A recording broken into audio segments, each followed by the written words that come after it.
She stabs a 3-year-old to death, then giggles about it in court.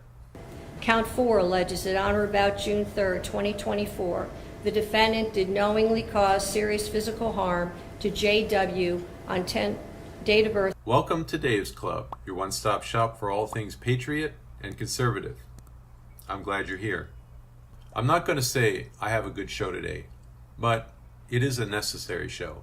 Considering the Democrat narrative of oppressor groups and oppressed groups, I think we're going to see more and more of this kind of behavior and the abuse and taking of innocent life because a person fits into a certain identity group. We all know if the victim had been a member of one of the protected groups and the perpetrator had been of a different race, there would be marches in the streets and probably even looting and burning of stores. The race hucksters like Al Sharpton would all be there making speeches about equity and justice. But there's not going to be any marches for this little boy. He'll be buried in the ground and forgotten soon, except his family won't forget. And the crazed lunatic that took his life will most likely end up in a mental institution for a few years and then be released back into the community to God knows what conclusion.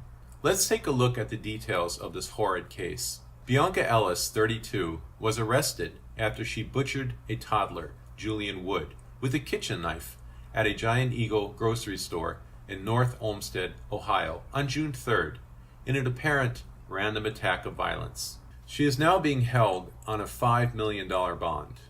Ellis apparently stabbed the child to death while he sat in a shopping cart and also wounded his 38-year-old mother, Margot Wood, after following them into the parking lot. The mother was about to load her groceries into her car when Ellis charged at them with a knife, stabbing the boy twice in an attack that lasted less than 5 seconds. His mom was knifed in the shoulder after trying to pull Julian from the cart during the stabbing frenzy, authorities said. The little boy was pronounced dead at a hospital. Ellis, who was charged with murder and attempted murder, later smirked and giggled her way through her arraignment as the counts were read out against her. She even clowned for the camera. She giggled and replied, "See," when the judge asked if she was going to plead not guilty. She had apparently zero remorse for her actions. Alright guys, that's the show for today.